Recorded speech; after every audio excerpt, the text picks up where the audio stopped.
Kemarin ada teman yang request untuk membahas tentang self-love dan self-reward.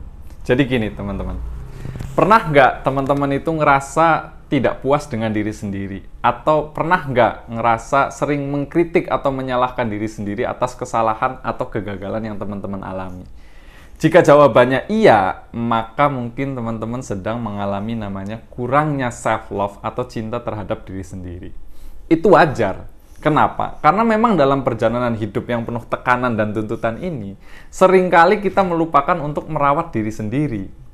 Misalkan masalah terkait dengan kehidupan sehari-hari seperti stres, kecemasan, rendah diri, dan perasaan kurang dihargai, itu bisa merongrong kebahagiaan dan kesejahteraan kita. Karena terkadang kita kurang bisa merawat psikis kita, merawat mental kita. Apalagi di zaman modern ini, orang banyak berfokus untuk merawat fisiknya, tetapi lupa merawat mental atau psikisnya. Nah, salah satu cara untuk merawat mental kita atau psikis kita, yaitu dengan self-love dan self-reward. Pada dasarnya, tidak ada satu tokoh yang secara khusus mencetuskan atau secara spesifik mencetuskan konsep self-love dan self-reward ini. Tetapi ada beberapa tokoh yang berkontribusi dalam mengembangkan konsep-konsep ini. Baik dari sudut pandangan psikologi, filsafat, maupun teologi. Nah, di antaranya itu adalah Erik Erikson. Seperti video yang sebelum-sebelumnya saya sudah beberapa kali membahas tentang tokoh ini, yaitu seorang psikolog yang terkenal dengan teori tahapan perkembangan emosionalnya. Erik Erikson ini kan menganggap bahwa self-love itu salah satu aspek penting dalam membentuk identitas diri dan mengatasi krisis eksistensial. Itu yang pertama. Kemudian yang kedua itu ada Karen Horney, yaitu seorang psikolog yang memperkenalkan konsep neurosis dan self-analysis. Horney ini menekankan bahwa self-love itu adalah kunci untuk mengatasi masalah psikologis dan mencapai pertumbuhan pribadi. Yang ketiga ada Carl Rogers, seorang psikolog humanistik yang menciptakan metode terapi klien sentris. Rogers ini berpendapat bahwa self-love itu adalah syarat untuk aktualisasi diri dan kesejahteraan psikologis. Dan yang terakhir ada Abraham Maslow, yaitu seorang psikolog yang terkenal dengan teori hierarki kebutuhan atau yang terkenal dengan 5 hierarchy needs. Nah, Maslow ini mengatakan bahwa self-love itu adalah salah satu kebutuhan tingkat tinggi yang harus dipenuhi untuk mencapai self-actualization. Jadi kalau dalam teman-teman belajar tentang 5 hierarchy needs-nya Maslow, itu kebutuhan tertinggi manusia itu adalah aktualisasi diri atau self-actualization. Nah, self-actualisasi ini bisa didapatkan dengan self-love itu. Nah, self-love itu apa sih? Self-love itu adalah sikap menghargai, menerima, menyayangi diri sendiri secara utuh, tanpa syarat, dan tanpa membandingkan diri dengan orang lain. Tetapi self-love ini bukan berarti sombong ya, atau bukan berarti egois atau narsis. Tetapi self-love ini mengenali dan memenuhi kebutuhan, keinginan, dan batasan diri kita sendiri. Kita harus tahu batasan kita kapan, di mana, dan apa. Nah, self-love ini juga berarti menghormati dan melindungi diri sendiri dari hal-hal yang merugikan atau merusak kesehatan mental, emosional, dan spiritual. Makanya, salah satu cara untuk meningkatkan self-love itu adalah dengan melakukan self-reward atau pemberian hadiah kepada diri sendiri. Nah, self-reward ini adalah bentuk penghargaan atau pengakuan atas pencapaian, usaha, atau kemajuan yang telah kita lakukan. Self-reward ini banyak macamnya, bisa berupa hal-hal yang sederhana lah, seperti contoh misalkan membeli makanan favorit, nonton film, berlibur, memanjakan diri dengan apa saja yang kita inginkan, itu termasuk dalam self-reward. Nah, yang sering orang salah pahami itu adalah bahwa self-reward itu dilakukan ketika kita mencapai sesuatu, padahal tidak. Self-reward itu bisa kita lakukan untuk menghargai atas usaha atau upaya yang sudah kita lakukan, meskipun hasilnya belum kelihatan. Makanya kenapa orang sering mengalami stres ketika menghadapi kegagalan? Salah satunya adalah dia menargetkan self-reward itu ketika berhasil. Dia tidak menghargai usaha-usaha dalam menuju keberhasilan itu. Makanya ketika gagal, ya sudah. Dia tidak bisa menghargai diri sendiri lagi. Padahal self-reward itu bukan berbicara tentang hasil, tapi bagaimana caranya kita menghargai diri kita, termasuk bagaimana kita menghargai usaha-usaha kita dalam mencapai sebuah tujuan.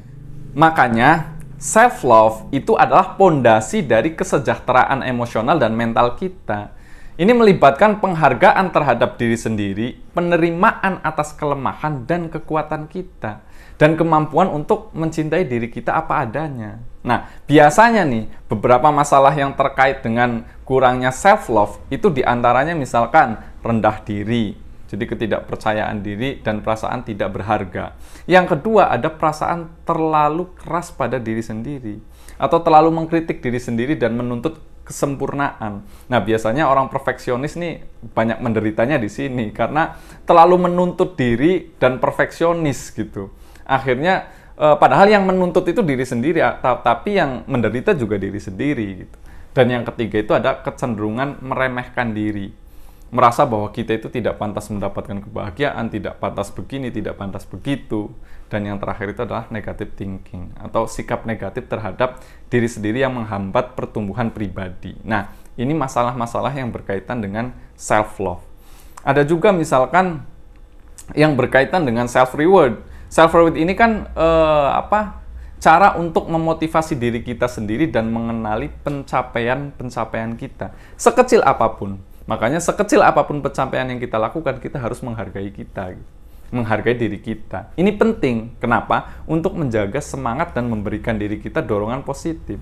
Nah, masalah yang berhubungan dengan kurangnya self-reward ini misalkan seperti kehilangan motivasi, kelelahan mental gitu. Karena terlalu banyak pekerjaan dan tekanan tanpa hadiah atau istirahat yang kita berikan untuk diri kita sendiri mengakibatkan kita kelelahan mental. Dan yang ketiga itu rasa puas yang tidak terbatas. Jadi, merasa tidak puas dengan pencapaian kita itu karena kita memberikan penghargaan yang kurang cukup. Terkadang kita itu menderita karena kita tidak memiliki rasa puas yang tidak terbatas. Kayak contoh misalnya, kita sering kan berdoa, ya Tuhan, berikanlah kami yang terbaik. Ketika yang terbaik itu datang, kita akan menganggap, loh, kayaknya saya bisa mendapatkan yang lebih baik dari ini. Akhirnya kita merasa tidak cukup. Padahal nanti ketika yang kita anggap tidak terbaik itu hilang, kita baru merasa bahwa itulah yang terbaik setelah itu hilang. Manusia kan terkadang seperti itu ya. Ketika kita mendapatkan yang terbaik, kita melihatnya yang lebih tinggi lagi. Baru ketika itu hilang, kita akan melihat ke bawah. Self-reward dan self-love ini memiliki hubungan yang erat ya teman-teman. Keduanya itu merupakan bagian dari self-care atau perawatan diri. Self-care ini adalah aktivitas yang dilakukan untuk menjaga keseimbangan dan kesejahteraan tubuh, pikiran, dan jiwa. Jadi self-care ini meliputi hal-hal seperti tidur cukup, makan sehat, berolahraga, meditasi, bersosialisasi, belajar, berkarya, dan lain-lain. Balik lagi seperti tadi, banyak orang sekarang sibuk berlomba-lomba untuk merawat fisiknya, tetapi terabaikan dalam merawat jiwa atau psikisnya ataupun mentalnya. Padahal ada dalam psikologi itu ada teori konsep namanya self-care, yaitu bagaimana cara merawat mental kita. Nah, salah satu unsur dari self-care itu adalah self-love. Jadi, self-love itu adalah dasar dari self-care itu. Tanpa self-love, kita tidak akan peduli dengan diri sendiri dan tidak akan melakukan hal-hal yang baik untuk diri sendiri. Self-love ini juga membantu kita mengatasi stres, masalah, dan tantangan yang akan kita hadapi dalam kehidupan sehari-hari, dan yang lainnya. Dengan self-love ini kita bisa lebih percaya diri, optimis, resilient, dan mandiri. Begitupun self-reward. Kalau tadi self-love itu adalah bagian dari self-care, self-reward ini adalah salah satu cara untuk mengekspresikan self-love. Dengan misalkan memberikan hadiah kepada diri sendiri, kemudian menunjukkan bahwa saya itu berharga gitu. Ya siapa lagi kalau bukan diri kita yang menghargai diri sendiri gitu. Makanya self-reward ini bisa meningkatkan rasa puas dan bangga terhadap diri sendiri. Dan banyak penelitian yang mengatakan bahwa self-reward ini terbukti membuat seseorang itu lebih termotivasi untuk mencapai tujuan-tujuan yang lebih tinggi. Akan tetapi, yang perlu digarisbawahi adalah self-love itu harus dilakukan dengan bijak dan seimbang. Jangan memberikan hadiah yang berlebihan atau tidak sesuai dengan pencapaian kita.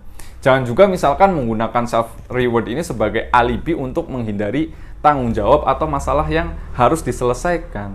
Makanya self reward ini harus sesuai dengan kebutuhan dan kemampuan kita. Nah, ada beberapa hubungan antara self love dan self reward dalam menghadapi kegagalan. Misalkan, yang pertama, self love dan self reward ini bisa membantu kita untuk mengurangi dampak negatif dari kegagalan. Nah, kegagalan itu kan terkadang bisa menimbulkan rasa tidak percaya diri, tidak berharga, tidak dicintai, dan yang lainnya. Nah, dengan self-love, kita bisa meningkatkan diri kita bahwa kita itu adalah orang yang berharga, unik, berpotensi, tanpa bergantung pada hasil atau pendapat orang lain. Kemudian dengan self-reward, kita bisa memberi diri kita itu penghargaan atas usaha yang telah kita lakukan tanpa berfokus pada kesalahan atau kekurangan. Ya makanya tadi, self-reward itu jangan menunggu hasil, tapi cobalah kita hargai diri kita atas usaha-usaha yang sudah kita lakukan. Kemudian selanjutnya itu adalah self-reward dan self-love ini bisa membantu kita untuk meningkatkan motivasi dan kinerja dalam menghadapi kegagalan. Karena semuanya tahulah bahwa kegagalan itu kan bisa menimbulkan rasa putus asa, malas, atau bahkan menyerah gitu kan. Nah, dengan self-love ini, kita bisa menetapkan tujuan yang sesuai dengan kebutuhan, keinginan, dan kemampuan kita tanpa membandingkan diri kita dengan orang lain gitu. Dan juga dengan self-reward ini, kita bisa memberi diri kita itu dorongan untuk terus berusaha dan berkembang tanpa merasa tertekan atau bosan. Yang sering terjadi dalam kehidupan sehari-hari itu adalah kita menjadikan goals-nya orang lain itu sebagai goals kita, padahal ukuran kemampuan kita dengan orang lain itu berbeda-beda. Makanya dengan self-love dan self-reward itu kita lebih bisa mengukur tujuan atau keinginan yang ingin kita capai untuk lebih menghargai diri sendiri. Dan yang terakhir itu adalah self-love dan self-reward itu bisa membantu kita untuk mengembangkan sikap positif dalam menghadapi kegagalan.